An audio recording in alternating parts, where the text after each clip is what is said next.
ABN digital వీక్షకులందరూ కూడా నమస్కారం sir. నమస్తే సార్. జగన్మోహన్ రెడ్డి అధికారంలోకి రాకముందు అనేక అబద్ధాలు చెప్పొచ్చాడు. సరే, మనం చాలాసార్లు డిస్కస్ చేస్తున్నాం. ఇది సంపూర్ణ మద్యపానం నిషేధం చేస్తాను, చంద్రబాబు నాయుడు గారు 6,25,000 కోట్ల రూపాయలు అవినీతి చేశారని పుస్తకం వేయటం, సిపిఎస్ రద్దు చేస్తాను, మొత్తము 730 హామీలు ఇచ్చి అందులో ఒక 59 నెరవేర్చి వాటిని గాలికి వదిలేశారు. సరే, అక్కడికి అయిపోయింది. అయితే ప్రభుత్వంలోకి వచ్చిన 2వ రోజు నుంచే తిరిగి ఎలాగే గెలవాలి అనే దాని మీద ఎత్తుగళ్ళు వేసుకుంటూ వచ్చాడు. అనేకం వేశాడు. అసలు ఓటర్ లిస్టులు మార్చడం కానీ, లేదా వాలంటీర్లు ఉపయోగించుకొని గెలవాలనేటువంటి ప్రయత్నం కానీ, లేదా సచివాలయాలకి రంగులు ఆయన పార్టీ రంగులు వేసుకొని అదే మొత్తం ఈ రాష్ట్రం అంతా వైసీపీ మయం అయిపోయిందని చెప్పి ప్రజలు అనుకునే కానీ, అలాగే రాళ్ల మీద ఆయన బొమ్మ వేసుకోవడం కానీ, లేకపోతే పట్టాదారు పాస్ పుస్తకం మీద ఆయన ఫోటో వేసుకోవడం కానీ, మొత్తం పథకాలకి అతని తండ్రి పేరు పెట్టుకోవడం కానీ, కుయుక్తులు అధికారులందరినీ లోపరుచుకొని ఎన్ని చేశాడో చివరికి గులకరాయి కూడా చూశాం కదా. గతంలో చేసినటువంటి కోడికత్తి డ్రామా, బాబాయ్ హత్య ఎన్ని పక్కన పెట్టి గులకరాయి కూడా మీరు కూడా ఇలా మాట్లాడారు. ఎన్ని చేయాలో జవహర్ రెడ్డిని, అలాగే ఆ డీజీపీ ఒక రెడ్డి గారిని పెట్టుకొని పోలీసులను వాడుకొని ఎన్ని చేయాలని చేశారు. కానీ ఏం జరిగింది సార్? నువ్వు ఎన్ని కుయుక్తులు చేసినా, ఎన్ని అక్రమాలు చేసినా, ఎన్ని అబద్ధాలు చెప్పినా, ఎన్ని చేసినా సరే ప్రజలు నేను నమ్మలేదు. నేను ఆ 11 రెడ్డి కింద కూర్చోబెట్టేశారు. అయితే జనరల్ గా సార్, ఎక్కడైనా ఈ రాజకీయ నాయకుడు అనేవాడు కానీ, పారిశ్రామికవేత్త కానీ, రైతు కూడా ఒక పంట వేస్తాడు. సరిగ్గా పంట రాకపోతే ఇది వద్దు, ఈసారి మార్చి పంట వేద్దామని చెప్పి అనుకుంటాడు. పారిశ్రామికవేత్త ఈ ప్రొడక్షన్ మార్కెట్లో వెళ్ళలేదు కాబట్టి ఈ ఫ్యాక్టరీని వాడుకొని ఇంకొక ప్రొడక్షన్ ని లేదా దాన్ని మార్పులు చేసి ఇంకోటి చేయాలనుకుంటాడు. రాజకీయవేత్త ప్రజలు మనల్ని ఈ అంశాల మీద నమ్మలేదు కాబట్టి మన వైఖరి మార్చుకొని మనం కొత్త పద్ధతిలో కనిపించి మళ్ళీ ప్రజలు మనల్ని పొందాలని చెప్పి ఆలోచిస్తారు. కానీ జగన్మోహన్ రెడ్డి ఓడిపోయిన మొదటి రోజే ఏం జరిగిందో తెలియదు, మోసం అయితే జరిగింది, ఆధారాలు నా దగ్గరకు లేవు అని చెప్పి ఈవీఎంల మీద ఒక దుష్ప్రచారాన్ని ప్రారంభించారు. ఈవీఎంఏ కాదు సార్, ప్రజలపైన కూడా ఇచ్చారు. ప్రజలదే తప్పన్నారు.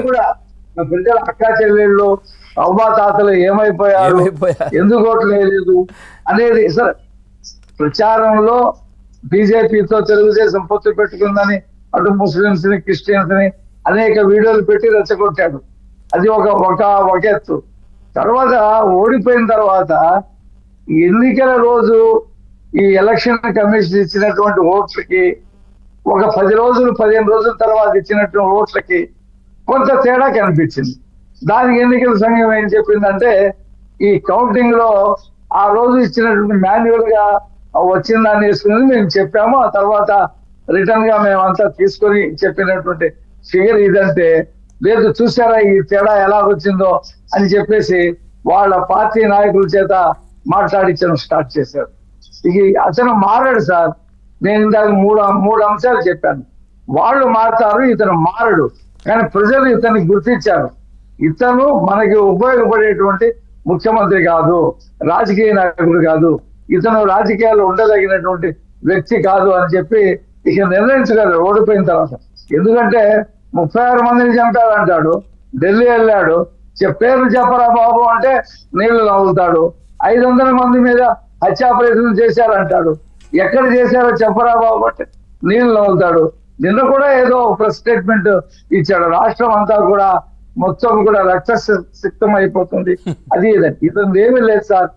చంద్రబాబు నాయుడు ఈ కూటమి ప్రభుత్వాన్ని మనము ప్రజల్లో అంటే రాష్ట్ర వెలుపల కూడా ప్రచారం గోబెల్స్ ప్రచారం చేయడానికి ఒక పత్రిక, ఒక టీవీ ఉంది కదా, మిగతా టీవీని కూడా కొన్నాడు కదా. అలాగే వాళ్ళ చేత ఇక్కడ ఏదో జరిగిపోతుంది, శాంతి భద్రతలు లేవు అని చెప్పి ప్రచారం చేసి వచ్చేటువంటి పెట్టుబడులు రానికుండా చేయాలా. ఎందుకంటే చంద్రబాబు నాయుడు గారి సమర్థత మీద అతను తెలుసు. 1 సంవత్సరం 2 సంవత్సరాలు అయ్యేటప్పటికి ఒక పక్కన రాజధాని, ఒక పక్కన ఔటర్ రింగ్ రోడ్లు, ఒక పక్కన ఇరిగేషన్ ప్రాజెక్టులు, అలాగే జాతీయ రహదారులు, పోలవరం పనులు ప్రారంభించడం, ఇవన్నీ కనిపిస్తే మొన్న 11 నేను అధికారంలో ఉండి బటన్ నొక్కితేనే 11 సీట్లు వచ్చినాయి. ఇవన్నీ కనిపిస్తే ఇక ఈ రోడ్లు కూడా వేసేటువంటి కార్యక్రమం తీసుకుంటే ఆ 11 రావనేటువంటి బాధ అతనికి ఉంది. సిగ్గు విడిచి కోర్టుకి వెళ్ళి నాకు ప్రతిపక్ష హోదా ఇవ్వమంటున్నాడు.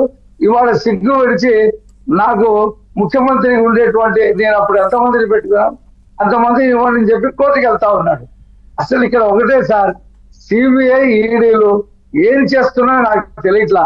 అది నిద్రపోతున్నాయా లేకపోతే పని చేస్తున్నాయో తెలియట్లా. 2 నెలలు అయింది. ఆ వివేకానంద రెడ్డి హత్య కేసులో మళ్ళీ ఎవరిని అసలు ప్రశ్నించడం కానీ ఇచ్చేయడం కానీ సుప్రీంకోర్టుకి ఆ కేసు నివేదించడం కానీ ఇంతవరకు సిబిఐ చేయట్లా. ఈ 11 కేసుల్లో ఆ సిబిఐ కోర్టు ఏం చేస్తుందో తెలియట్లేదు. జోగే గారు వేశాడు హైకోర్టులో, తొందరగా కేసు విచారించండి, ఆ తెలంగాణ కోర్టు వాయిదాల మీద వాయిదాలు వేస్తుంది. ఎందుకు ఈ రాష్ట్రంలో అందరికీ ఒక న్యాయం, జగన్మోహన్ రెడ్డికి ఒక న్యాయం ఉందా? జగన్మోహన్ రెడ్డికి ప్రత్యేకమైనటువంటి చట్టాలు ఉన్నాయని చెప్పి ప్రజలు అడుగుతున్నారు సార్.